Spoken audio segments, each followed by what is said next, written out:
वन्देऽहं तविशेषकारणपरं रामाख्यमीशं हरिम्।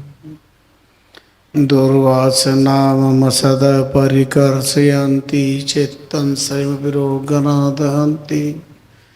सञ्जीवनं च परहस्तगतं सदेव तस्मात् तमेव शरणं मम दीनबन्धो। ओम नमः परमहंसाय स्वादितचरणकमलचिन्मकरन्दाय भक्तजनमानसनिवासाय श्रीमद्रामचरणाय।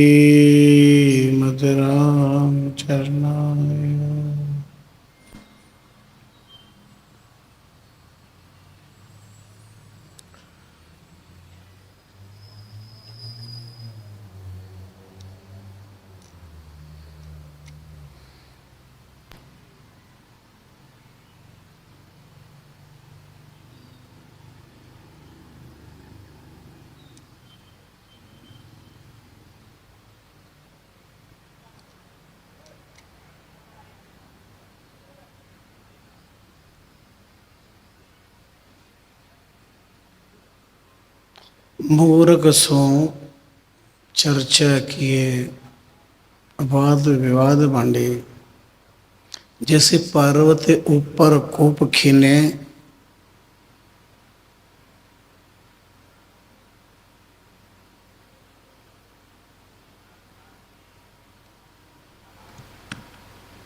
जल नहीं सलहात चढ़े, जिसे सांप को दूध पिलाए भली विधि पलट अमृत विष बढ़ी।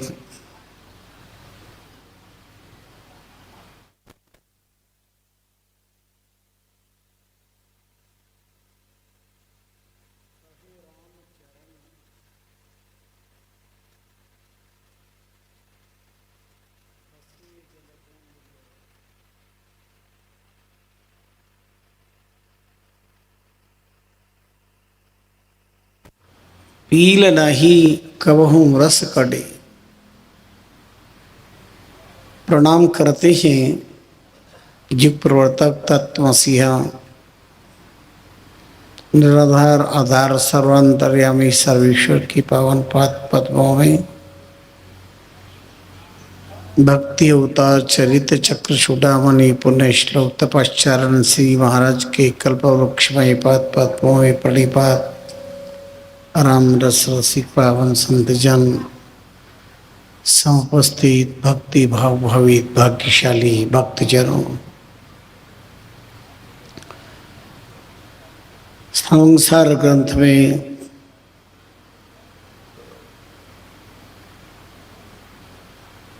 बहुत ही चिंतनीय श्रवणीय और ग्राह्य प्रसंग चल रहा है। विगत वर्ष मुड्ढवाद मूर्खतावाद का बहुत ही उससे ही चर्चा चल रही है। महापुरुषों ने बहुत इस पर चिंतन दिया है। व्यक्ति परिवार समाज और राष्ट्र को जगाया है। मूर्ख से चर्चा किस काम की, वाद विवाद की मंडे। मूर्ख व्यक्ति से बात करना वाद विवाद को जन्म देना है।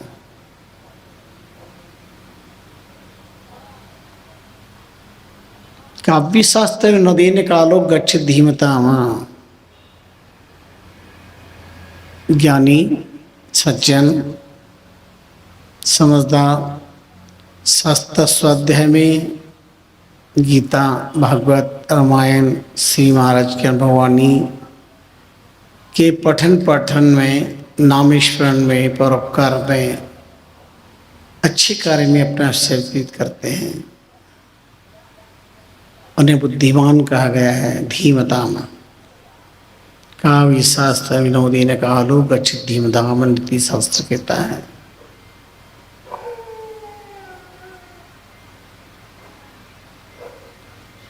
किंतु मूर्ख व्यक्ति निद्रा निंदा मूर्खता व्यसन आदि में ही अपना जीवन व्यतीत करता है।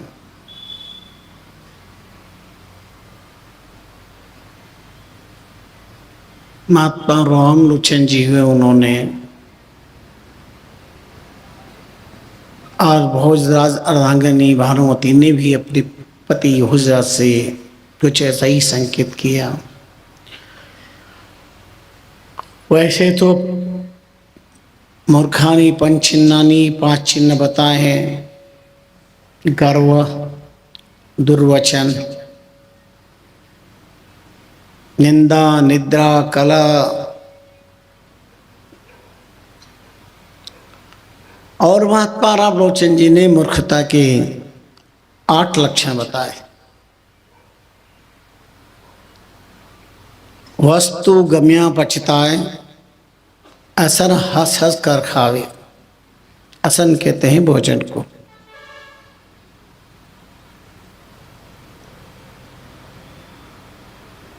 गुई वार्ता होई ता चल कर जावे।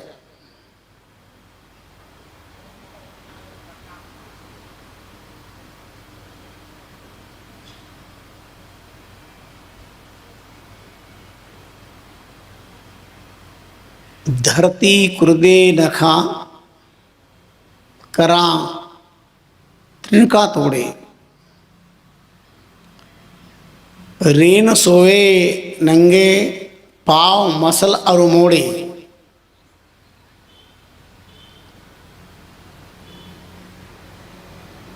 वित्त पायो कहे सभा में रामलोचन अष्ट जानिए।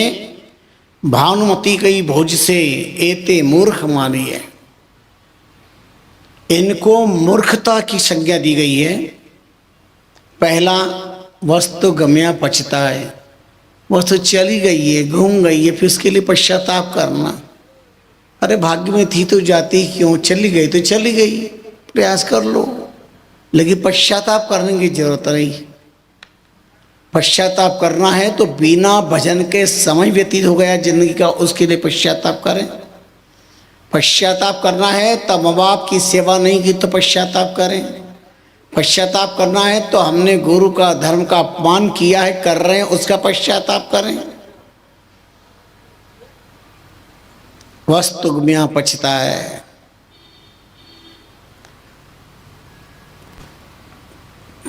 वस्तु के घूम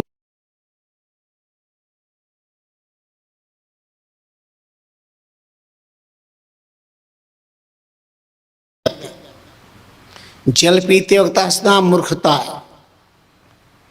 हंसना मूर्खता है, क्योंकि आप जल पी रहे, हंस रहे हैं, अचानक आपका मुख का जल कहीं जाएगा तो लोगों को भी अपवित्र करेगा। वस्तु गम्या पछताए, असर हंस हंस कर खावे।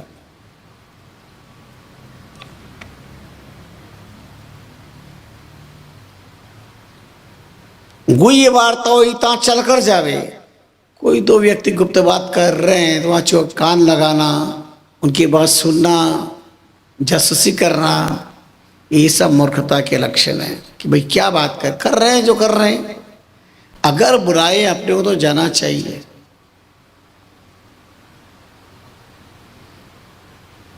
चौदह विद्या निदान थे महाराज भोज, और अचानक जब आए पत्नी और सहेली की चर्चा चल रही थी, महाराज भोज चले गए मिलने। उन्हें कहा आओ मूर्खराज। महाराज भोज को बड़ा विचार आया, पत्नी आज मुझे मूर्ख कह रही है। उन्होंने भरी वहां से चल दिए, सभा में लोगों से पूछा भाई आओ मूर्खराज, इस शब्द का प्रयोग क्यों किया गया? कोई उत्तर नहीं दे सके, पर कालिदास ने इसका उत्तर दिया।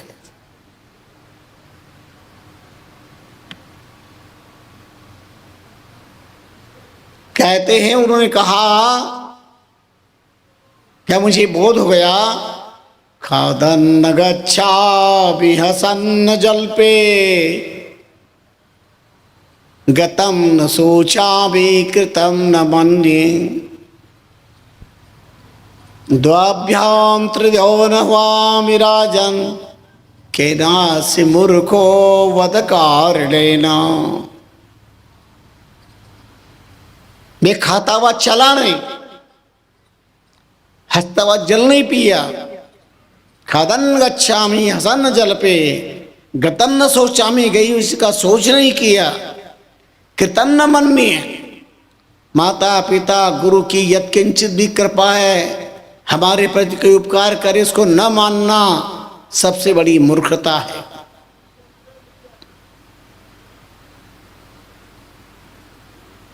थोड़ा भी किसी ने हमारे प्रति उपकार किया है, साथ दिया है, सहयोग किया है, ज्ञान दिया है, ध्यान दिया है,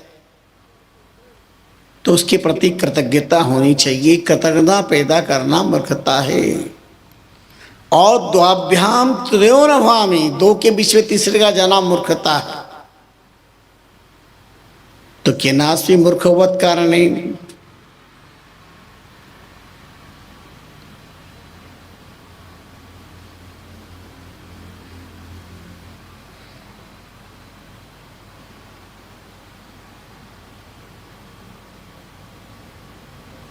जो गुह्य वार्ता है वह किसी के सामने नहीं करनी चाहिए। पता नहीं कल कौन उसका नाजायज फायदा उठा लेगा। और संबंध में महाराज भोज की बड़ी विचित्र कथा आती है। देखते हैं, समय मिलता है तो श्रवण कराते हैं, पहले थोड़ा सा चिंतन मनन का प्रसाद देते हैं।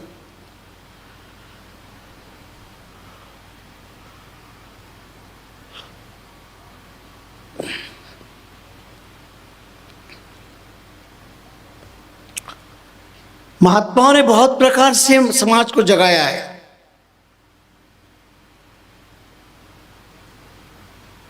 बिना काम के पर घर जाना, बिना राग के गायन गाना,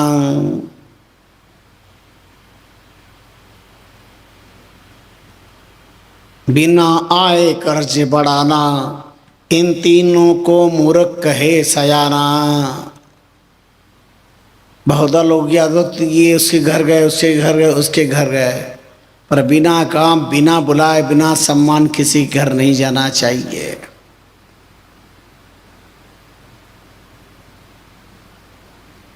आदर हो, इज्जत हो, सम्मान हो और अपना कोई वजूद हो, अस्तित्व हो, अपने को बुलाए तो जाना चाहिए।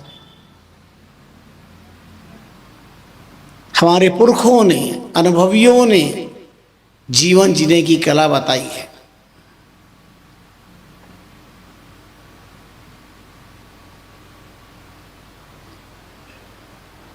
जोर काम गुस्सा गाना, आए काम खर्चा गाना।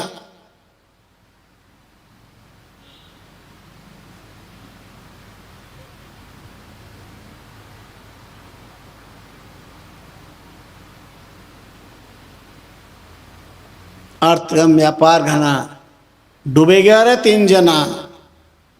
अनुभवियों ने कहा ये सब डूबने की निशानी है, मूर्खता की निशानी। बिना आय के कर्ज बढ़ाना है नहीं, उससे मांगा, उससे मांगा, उससे मांगा, उधार किया, उससे किया, फिर बाद में बार बार लोग आए, दरवाजा खटखटाए, फिर झूठ बोलना पड़े, बच्चों से झूठ बुलवाना पड़े, जाओ कह दो कि अभी पिताजी घर पे नहीं है, और बच्चे बाहर जाके कहते कि पिताजी कह रहे हैं कि पिताजी घर पे नहीं है। ये मूर्खता ऐसे सामने प्रकट होती है। पिताजी कह रहे हैं कि पिताजी घर पे नहीं है, बच्चे जाके कहते हैं। ये सब मूर्खता की निशानी है। तो वस्तु गमिया पछताए, असन हंस कर खावे, गुई वार्ताओ इतना चल कर जावे।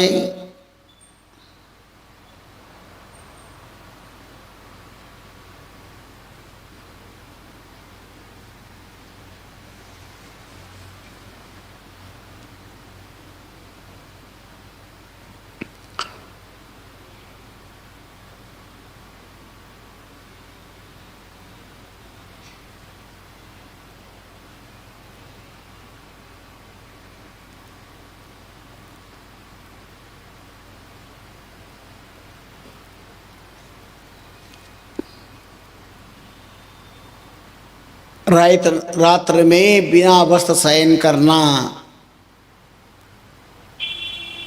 ऋण सोवे, वस्त्रहीन,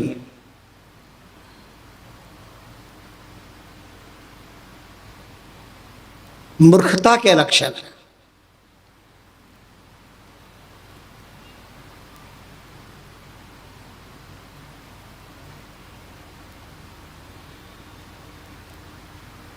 पगतली मसे और मरोड़े, बार बार पैर के हाथ लगाना, तलियों मोड़ना, ये मूर्खता के लक्षण।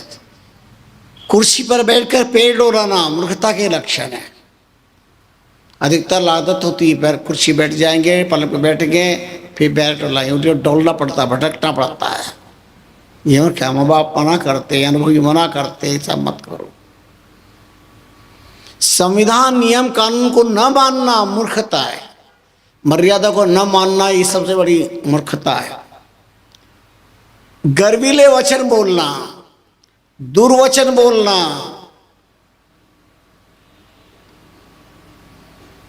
हमारा संविधान है कोई अपराधी संत होते तो उससे ऐसी बात नहीं करते, और अगर वो बार बार फोन करे तो मूर्खता है। उनको अपनी मूर्खता समझ में नहीं आ पाती, ये मूर्खता है। मूर्खता के बहुत सारे लक्षण बताए गए हैं।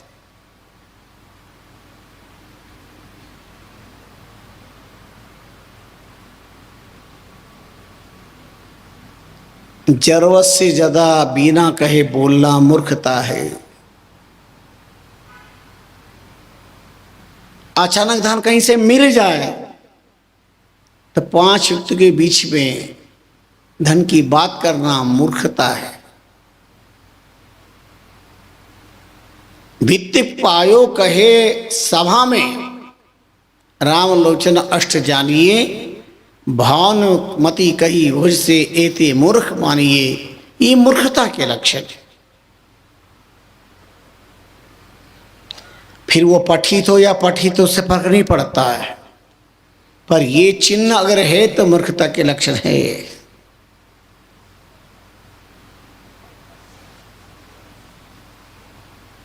हमारे शास्त्रों में इतना वर्णन किया गया है, पर कौन पढ़े शास्त्र और कोई सही बात कहे।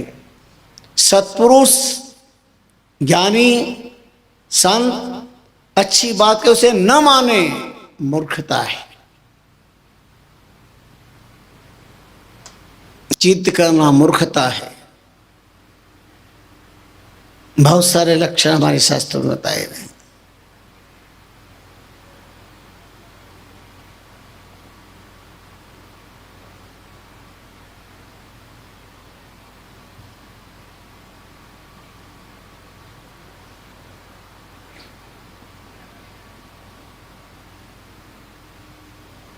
चार व्यक्ति अपनी मस्ती में जा रहे थे।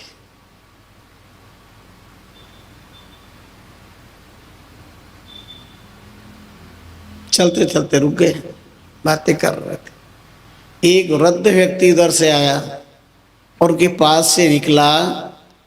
उसके पैर में कांटा चुभा तो झुका और कांटा निकाल के आगे चल दिया। वो चारों उछल पड़े, खूब नाचे।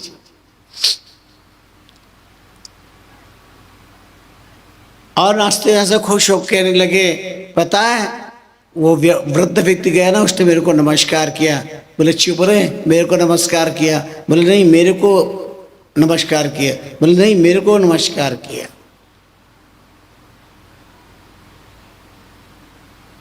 बस चलो पूछ लेते हैं।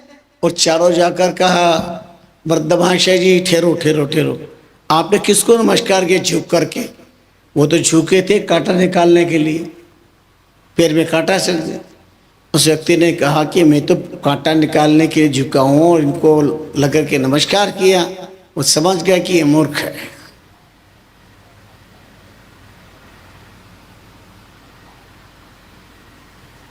बिना बात का पतंगड़ बनाना मूर्खता ही तो है, जिसके कोई सिर पैर नहीं है। बताओ आपने किसको पहले नमस्कार किया? हम में से किसको किया? वो समझ गए मूर्ख है। उन्होंने कहा जो तुम चारों में सबसे बड़ा जो मूर्ख है उसको मैंने नमस्कार किया। उन्होंने कहा हम तो सब मूर्ख है। उस पर एक मूर्ख था, एक मूर्ख का स्वामी था, एक मूर्ख का नेता था, एक मूर्ख का भी मूर्ख था। तो वृद्ध महोदय ने पूछा कि तुम कैसे मूर्ख हो? तो पहला व्यक्ति बोला, मेरी मूर्खता की कहानी सुनोगे तो शायद आपको भी हंसी आएगी, आप भी रह नहीं पाएंगे। बोले क्यों, क्या हुआ बताओ? बोले हम चारों में सबसे बड़ा मूर्ख मैं हूं। बोले वो कैसे? उन्होंने कहा वृद्ध महाशय, एक दिन में अपने साले की शादी में गया।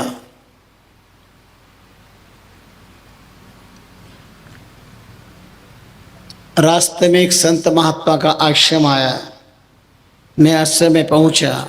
चूंकि शादी में जाना था इसलिए बढ़िया ड्रेस पहन करके और जरा हैंडसम बन करके पहुंचा था। पर संतों का आश्रम था तो मैं वहां पहुंच गया। महात्मा ने देखा ये बढ़िया कपड़े पहन के आकर उच्च कोटि के भक्त दिखते हैं, तो कथा सुनाने लगे वो तो बिठा करके। और हमको तो लग रही थी भूख, मन मार के बैठे रहे जैसे तैसे। और महात्मा ने कथा बंद करी तो फिर उठ के चल दिए। अब ससुराल गए, शाम हो गई थी, रात हो गई थी। अब सोचा क्या करे क्या नहीं करे, भूख प्रसन्न लग रही है। तो फकीर का वेश बनाकर सोचा पहले पेट भर लो, कहीं अपन भिक्षा मांग लो। थोड़ा वेश बदल करके भिक्षा मांग गए तो ससुराल का ही घर था। इधर साली जी बढ़िया मिठाई विठाई लेकर के, एक हाथ पे रात का टाइम था, 8-10 बजे थी, लालटेन लेकर के और एक भिखार को मिठाई देने के लिए आ गई। ले भिख मंगे, ले भिख मंगे मिठाई। और मैंने पहचान लिया साली जी है, पीछे खसका। वो लालटेन लेके आगे पड़ी, मैं और पीछे खसका। वो आगे बढ़ी, मैं पीछे खसका। पीछे कुआं था, धड़ाम से गिर पड़ा। और लोगों ने कोई गिर गया देखो देखो। और जब निकाला तो कह रहे ये तो पावना। ओहो जमाई साहब, दमा पावना गिर गया, निकालो भाई। पूछे ये सब क्या हुआ? तो मेरे को निकाला, कहा जमाई जी कर्म फूट गए आप और ये और ऐसा वेश बना रखा। मेरे को निकालते मैं तो ऐसा गया जो 8 दिन तक वापस ससुराल में जाने का नाम नहीं लिया। मैं सबसे ज्यादा मूर्ख हूँ, नंबर का मूर्ख हूँ मैं। दूसरे ने कहा वर्तमान से रहने दो, तो कुछ ही नहीं है मूर्ख, मैं इससे बड़ा मूर्ख हूँ। तो क्यों, तुम्हारी मूर्खता क्या हुई, क्या कर लिया तुमने? उन्होंने कहा मैं भी एक बार ससुराल गया। बोले फिर? बोले ससुराल गया तो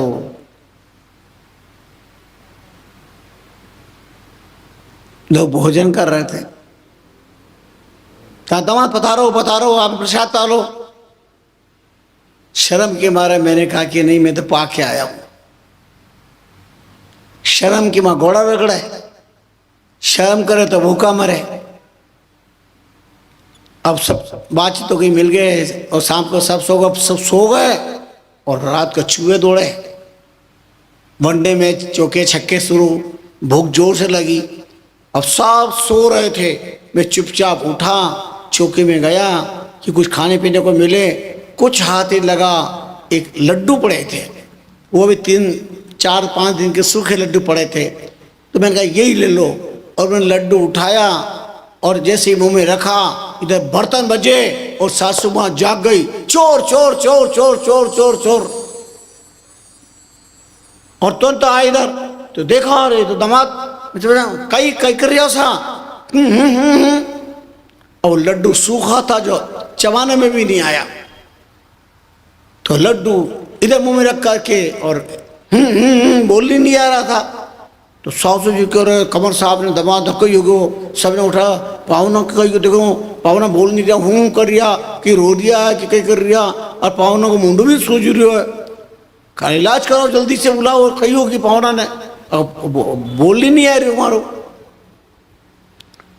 वैद्य को बुलाया शाम को, और मुँह से बोलना नहीं था, मैंने लड्डू को यूं छिपाया। तो उन्होंने कहा ये सूझ रहा है, वैद्य आया और लिया उन्होंने ऑपरेशन का शस्त्र और लगाया चीरा। तो मैंने कहा ये फजीते होंगे लड्डू, इधर मुंह की तरफ कर दिया और अगर ठीक हो गया ये रोगी इधर आ गया, उन्हें इधर चीरा लगाया लड्डू से बाहर। और लोगों ने कहा ओहो पावना आधी रात लड्डू चुराने पा रिया।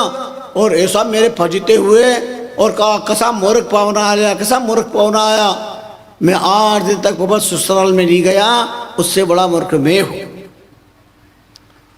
तीसरे ने कहा साहब ये काय के मूर्ख है, मूर्ख तो मैं हूं, इन सबसे जबरदस्त मूर्ख में।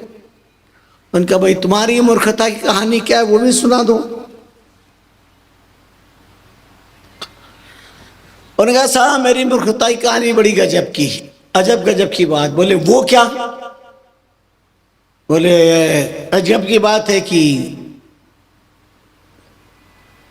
मैं अपने ससुराल जा रहा था, थका हुआ था, तो रास्ते में कुएं की पास पे नीम की छाया में मैं सो गया और कुएं की जो पाच थी वहां पर मैंने सिराना लगा दिया। अचानक हवा चली और सिर की जो पगड़ी थी वो कुएं में गिर गई। थोड़ी देर विश्राम करके मैं मेरे उठा और जाने की धुन थी, इससे मुझे ध्यान ही रहा कि पगड़ी माथे पे नहीं है और मैं तो अपने चलने लगा और ससुराल के गांव में पहुंचा तो गांव की नामन उसने पहचान लिया, ये तो पावना आया दिखे। और पावना आया और पगड़ी नहीं माथा पे, तो मतलब है कि ये तो विदुर हो गया, अपना बेटी गई दुनिया से। तो घर में आके समाचार दिया, सब रोने धोने लगे। मैं भी गया, मैं भी जाके रोने लगा। सब रो रहे थे तो मैं भी रोया और ये 2-3 दिन रोना चलता रहा। अब लोगों ने पूछा कहाँ सा हुआ क्या? मैंने पावन आसान आया ये हुआ। अब पावन और पावन थे क्यों रो रहा हूं? था कि रोने कारण का ही है। बोले थे सब क्यों रो रहा हूं? बोले मनावाना ने क्योंकि माता पागड़ी नहीं है तो शायद माँ की बेटी मर गई है, तो मैं भी वास्ते रो रही हूँ कि मैं विदुर हो गया। तो बेटी तो ठीक है, बेटी ताकि ठीक ठाक है, पर मैं विदुर हो गयो। अरे ताकि पत्नी है न विदुर का सान हो गया, था का समान कोई मूर्ख नहीं है संसार के अंदर। ससुराल में ऐसा फजता बिया मैं वापस नहीं गया आज दिन तक। अब इनसे बड़ा मूर्ख है कि नहीं? पत्नी मेरी है फिर भी मैं विदुर हो गया। हाँ साहब बात तो राइट है। चौथे ने कहा मैं इन सबसे ज्यादा मूर्ख हूं, सबसे बड़ा मूर्ख हूं। और कहा तुम्हारी मूर्खता की कथा क्या, तुम्हारी मूर्खता की बात क्या? एक से एक जबरदस्त संसार के अंदर मूर्ख भरे पड़े हैं।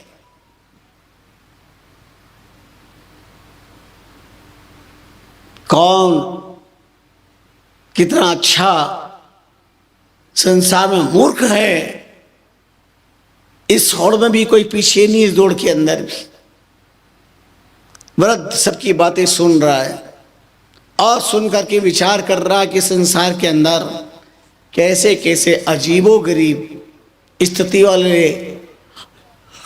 लोग निवास करते हैं।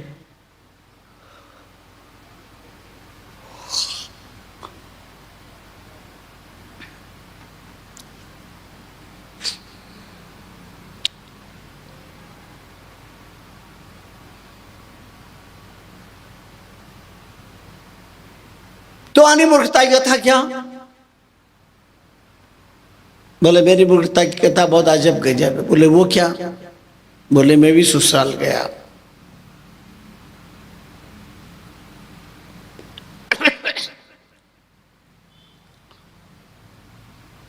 तो विचार किया कि अपन ससुराल चल रहे हैं,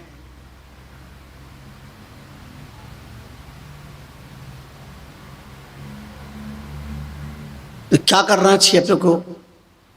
और पहली बार ससुराल जा रहे हैं, कैसे रहना चाहिए, कैसे क्या करना चाहिए? माँ से पूछा माँ मैं ससुराल जा रहा हूँ तो क्या करना चाहिए? बोले बेटा कुछ नहीं करना चाहिए, गंभीर रहना चाहिए, बस एक बार हाँ कहना चाहिए ना एक बार ना कहना चाहिए और कुछ नहीं करना चाहिए। ठीक है चला। देखा लोगों ने सब पावना आए, पधारो पावना आओ, पधारो आओ सब आओ। यात्रा कैसी रही? अच्छी रही? बोले हाँ सा। बोले घर में सब कुशल है? बोले ना सा। बीमार है? बोले हाँ सा। बोले सब मर गया? बोले हाँ सा। क्योंकि मां ने कहा था एक बार हाँ कहना, नहीं एक बार ना कहना।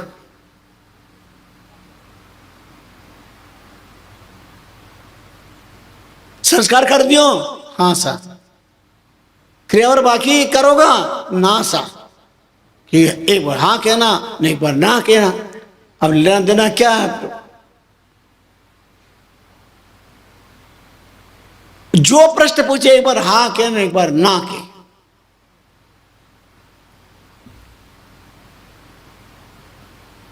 बाल बच्चा,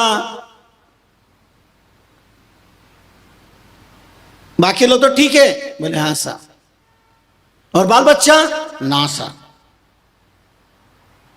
भाई बीमार? हाँ सर। मर गया? वहां को इलाज करायो? ना सर। मर गया? बोले हाँ सर। एक बार हाँ, एक बार ना।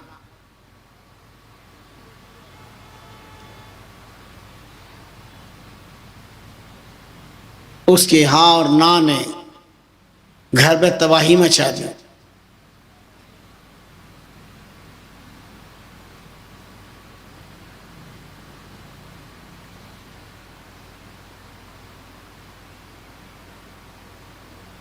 पूछा अस्पताल वालों ने,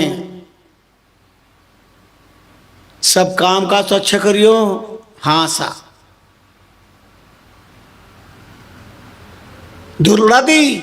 हाँ सा। काम काज अच्छा हुई हो? ना सा। धूल उड़ा दी? बोले हाँ सा।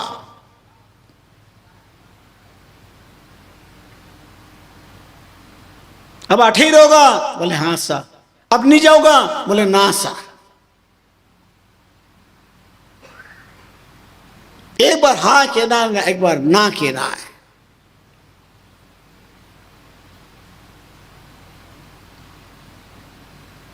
और ये बहुत देर तक सिलसिला चलता रहा।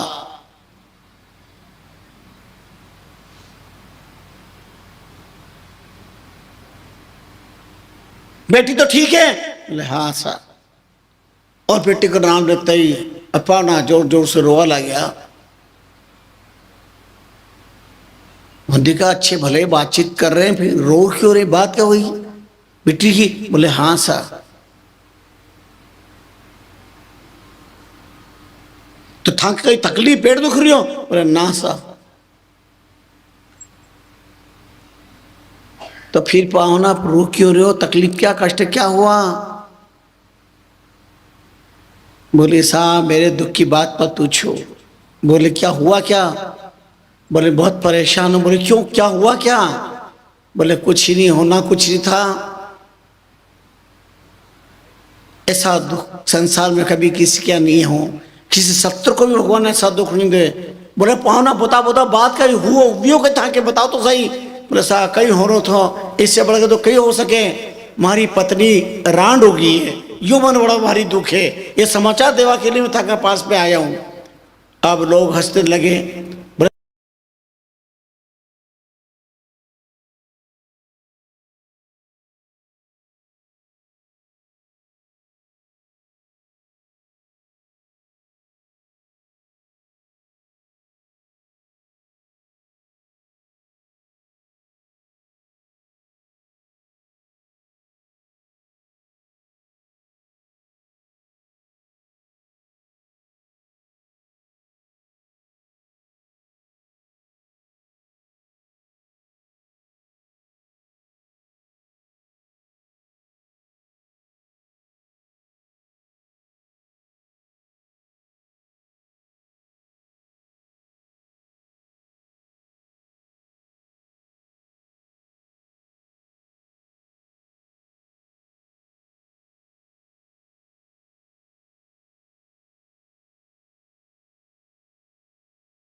विष बढ़े, जहरी बढ़ना है।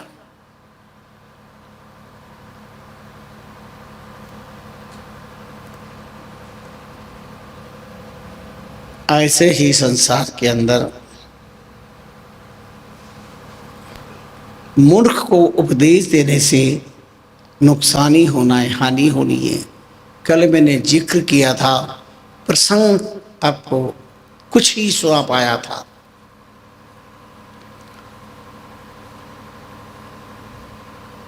बरसात के दिन ठीक कोई के ऊपर झाड़, बंदर कांप रहा है। बया नाम के पक्षी मस्त घोंसले में बैठे हैं और झाड़ पर बैठे बंदर ठिठुर रहा है पानी, उसको सुरक्षित जगह नहीं मिली। तो बया नाम के पक्षियों ने उसे कहा, अरे मूर्ख बंदर, हमसे सीख लेता। अगर ऐसा मकान बनाना सीखे, देख हमारा मकान कितना मस्त बना हुआ है, कितनी बरसात हो जाए। बया पक्षी अपने घोंसले को इतनी कारीगरी से, चतुरता से बनाते हैं, एक एक सीख ले ले करके। जैसे माता बहनें स्वेटर बुनती है तो उसमें तो फिर भी बहुत कुछ व्यवस्था रहती है, लेकिन वो सीखों का ऐसा घर बनाते हैं, अपना पानी की एक बूंद अंदर नहीं जाती है। ऐसा बढ़िया बया नाम का पक्षी होता है, चारों तरफ बिल्कुल पैक, चारा ले लेकर इधर इधर इधर इधर, एक बूंद पानी अंदर नहीं जाता। बोले तेरे से इतना लंबा छोटा शरीर कूद रहा है, फांद रहा है, धूज रहा है, भगवान ने शरीर दिया है, देख हम ही अच्छे थे से, हमने कितना बढ़िया घर, तूफान आए, पानी आ कुछ आए, फिर हम आराम से रह रहे, और तू मूर्ख ठिठुर रहा है। बंदर सब सुनता रहा, बहुत देर तक सुनता रहा, और जब बरसात बंद हो गई तो बंदर ने बया नाम की पक्षी से कहा, अपने बात हमें ज्ञान की कही, शिक्षा की कही। शिक्षा की बात कहते हैं वो तो गुरु होते हैं, अपने ज्ञान की बात कही है तो आपको गुरु दक्षिणा तो देनी पड़ेगी, और आपको दक्षिणा नहीं दे तो काम किससे चलेगा। हमको शिक्षा दे। पानी बंद होते ही बंदर ने एक झपट्टा लगाया और उनका मकान सहित उनके तोड़ के नीचे फेंका और छलांग लगा के चल दिए।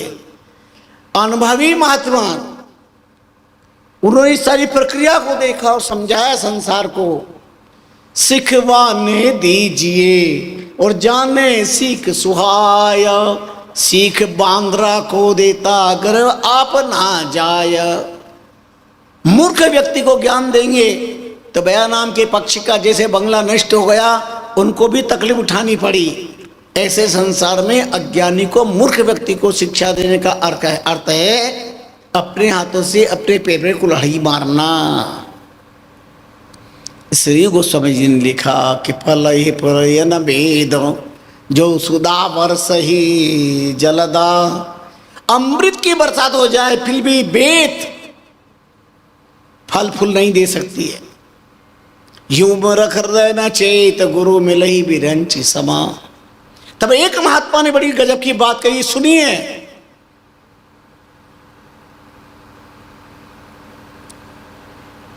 विधाता ने अद्भुत रचनाएं की हैं संसार में। विधिना के सब अधिकारी पर दो ही बात नहीं की ना। विधिना के सब अधिकारी दो ही बात नहीं की ना। मूर्ख के सींग नहीं और गुनियन के पंख न दीना। अरे विधाता, तू सबको सब संपन्न करता है तो मूर्ख को सींग क्यों नहीं दे दी ताकि पहचान जाए किसके सींग है तो ये मूर्ख है। और गुणवानों के पंख क्यों नहीं दे दिए। ये बात सुनते विधाता ने उस व्यक्ति से कहा कि तुमसे भी बढ़ के मूर्ख कोई नहीं है। जो मूर्ख ने सींग दो तो हर कहीं मार न जाए। मूर्ख के सींग दो तो हर कहीं मार न जाए। अगर मैं मूर्ख व्यक्ति को सींग दे दूं चाहे जिसको मारेगा। और गुणियन के पंख दूं तो मन माने तहां जाया। और गुणवानों को पंख दे दो वो ठिकाना रहेगा, आज वहां आज वहां आज वहां दुनिया में उड़ते रहेंगे। इसलिए भगवान ने, विधाता ने मूर्ख के सींग नहीं दिए